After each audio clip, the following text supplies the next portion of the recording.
हम तो मन ले रहली मनवती अपना मानमा में। हम मन ले रहली मनवती अपना मानमा में। हम तो आसन लगाएब अपना आंगना में। हम तो आसन लगाएब अपना आंगना में। सोने के चौकी पर आसन लगाएब।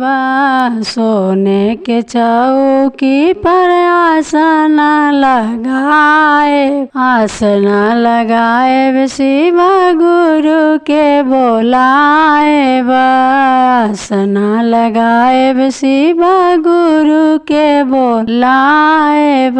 आसन लगाएब अपना आंगना में। सोने के थाली छपन रंगने बा।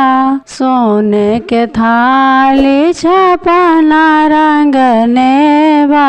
भोजन कराएब अपना आंगना में। आहे भोजन कराएब अपना आंगना में। हम तो मन ले रही मनवती अपना मानमा में। सोने के थाली में भांग धतूरा।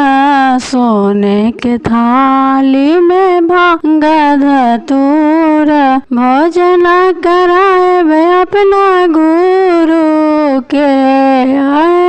भोजन कराएब अपना गुरु के। हम तो मन ले रही मनवती अपना मानमा में। सोने के थाली कपूर के बाती।